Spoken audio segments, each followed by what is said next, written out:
ইনি হলেন মিখাইল খোদকোভস্কি। তিনি রাশিয়ার বিখ্যাত তেল কোম্পানি ইউকোসের সিইও এবং তৎকালীন রাশিয়ার সবথেকে ধনী ব্যক্তি। আর এই মুহূর্তে তিনি দেশের অন্যান্য প্রভাবশালী অলিগার্ক এবং প্রেসিডেন্ট ভ্লাদিমির পুতিনের সাথে এক হাই প্রোফাইল বৈঠকে বসেছেন। সময়টা 2003 সালের ফেব্রুয়ারি মাসের শেষ দিক।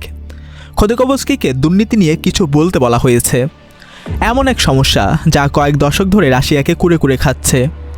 কিন্তু সাধারণত সবাই যা করে, যেমন মস্কো থেকে দূরে কোথাও কয়েকজন কাস্টমস কর্মকর্তা বা কোনো লোভী মেয়রকে নিয়ে কিছু বলা বা তাদের দোষারোপ করা, তিনি তা না করে করলেন একদম উল্টো কিছু, এমন কিছু যা তার জীবন থেকে সব কেড়ে নেবে।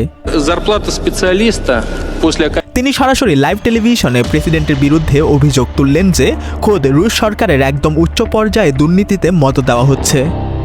তিনি উদাহরণ হিসেবে সাম্প্রতিক একটি তেল চুক্তির প্রসঙ্গ টানলেন, যেখানে সরকারি মালিকানাধীন কোম্পানি রোজনেফট একটি ছোট বেসরকারি ফার্মকে তার প্রকৃত মূল্যের চেয়ে কয়েক গুণ বেশি দামে কিনেছিল, যাতে ক্রেমলিনের উচ্চপদস্থ কর্মকর্তাদের পকেটে সরকারি টাকা পাচার করা যায়। আর এই শুনে পুতিন প্রচণ্ড ক্ষিপ্ত হন। পুতিন পাল্টা আক্রমণ করে বলেন, সাম্প্রতিক সময়ে আপনার কোম্পানি কিছু ট্যাক্স বা কর সংক্রান্ত সমস্যায় পড়েছিল। এখানে তিনি খোদকোভস্কির কোম্পানি ইউকোস এবং একটি রহস্যময় ট্যাক্স জালিয়াতির দিকে ইঙ্গিত করেছিলেন, যা তারা রুশ সরকারের সাথে গোপনে মিটিয়ে ফেলেছিল। একটি ঘুষের অভিযোগ। আর মুহূর্তেই খোদকোভস্কি নিজে পুতিনের কাছে দুর্নীতির দায়ে অভিযুক্ত হয়ে পড়লেন। রাশিয়ার সবথেকে ধনী ব্যক্তিটি অজান্তে নিজেকে রাশিয়ার সবথেকে ক্ষমতাধর মানুষের প্রধান লক্ষ্যবস্তুতে পরিণত করলেন।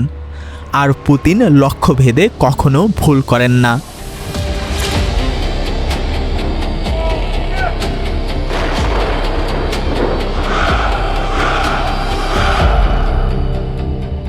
পরের মাসগুলোতে খোদকোভস্কি এবং তার কোম্পানি ইউকোস হঠাৎ করেই প্রশাসনের দিক থেকে প্রচণ্ড চাপ অনুভব করতে শুরু করে।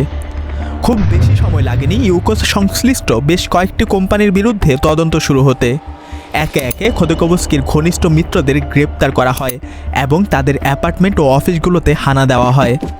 স্বাভাবিকভাবেই খোদকোভস্কির বন্ধু এবং উপদেষ্টারা তাকে অনেক দেরি হওয়ার আগেই রাশিয়া ছেড়ে পালানোর পরামর্শ দেন, কিন্তু তিনি দেশ ছাড়তে রাজি হননি। তার কোম্পানি ইউকোস তখন আমেরিকান তেল জায়ান্ট এক্সন মোবিল এর কাছে একটি বড় শেয়ার বিক্রির প্রাথমিক আলোচনায় ছিল। এই ডিল সফল হলে রাশিয়ার অন্যতম বৃহৎ তেল উৎপাদনকারী প্রতিষ্ঠানের ওপর একটি আমেরিকান কোম্পানির বিশাল প্রভাব তৈরি হতো।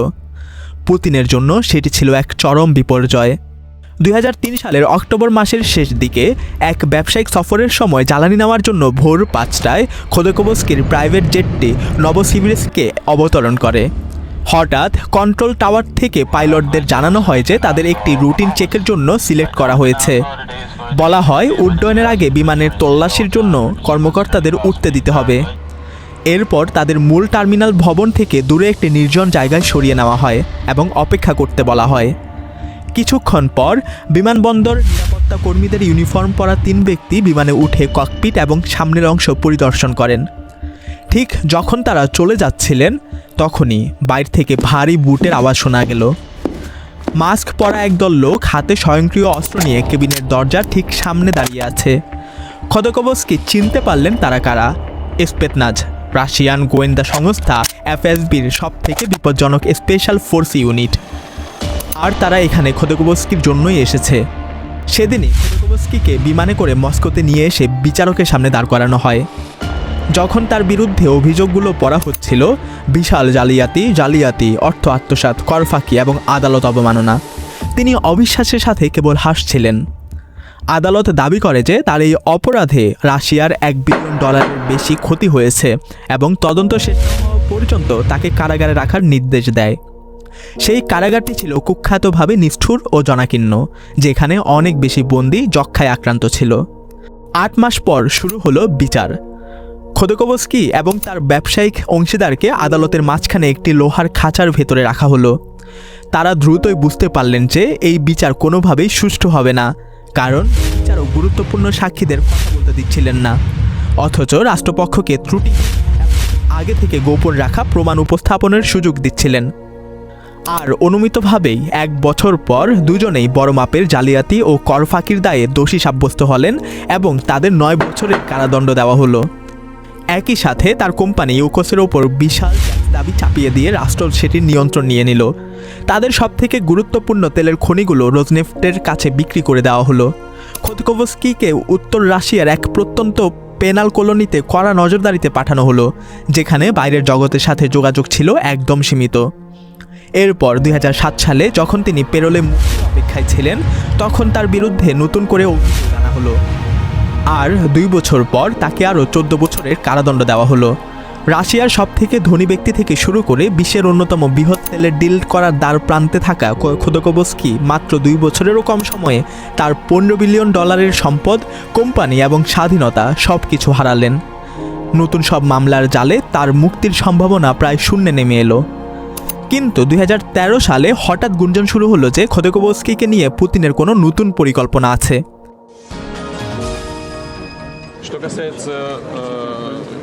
পুতিন তার বার্ষিক সংবাদ সম্মেলনে হুট করে ঘোষণা করলেন যে খোদকোভস্কিকে ক্ষমা করার একটি ডিক্রিতে শীঘ্রই সই করা হবে। আসলে আসন্ন উইন্টার অলিম্পিকের আয়োজক হিসেবে রাশিয়া তখন তাদের মানবাধিকার রেকর্ডের কারণে আন্তর্জাতিক চাপের মুখে পড়েছিল। ক্রেমলিনের ভেতরের খবর অনুযায়ী পুতিন পরিস্থিতি সামাল দিতে খোদকোভস্কি সহ কয়েকজন বিশিষ্ট রাজনৈতিক বন্দীকে মুক্তি দেওয়ার সিদ্ধান্ত নেন। আর ঠিকই দেখা গেল, বড়দিনের কয়েকদিন আগে খোদকোভস্কিকে তার কারাশিবির থেকে মুক্তি দেওয়া হলো। রাশিয়ার অন্যতম নিষ্ঠুর শ্রম শিবিরে 10 বছরেরও বেশি সময় নরক যন্ত্রণা ভোগ করার পর অবশেষে তিনি মুক্তি পেলেন। খোদকোভস্কি ছিলেন প্রথম সারির সেই প্রভাবশালী অলিগার্কদের একজন, যিনি পুতিনকে জনসমক্ষে চ্যালেঞ্জ জানানোর সাহস করেছিলেন, যদিও তিনি নিজেও সেই ব্যবস্থার সুযোগ নিয়ে সম্পদ গড়েছিলেন, যার পরে তিনি নিজেই সমালোচনা করেন। এটি ধরে নেওয়া বোধহয় ভুল হবে না যে রাশিয়ার আন্তর্জাতিক ভাবমূর্তি উজ্জ্বল করার প্রয়োজন না থাকলে হয়তো আজও তিনি কারাগারেই থাকতেন।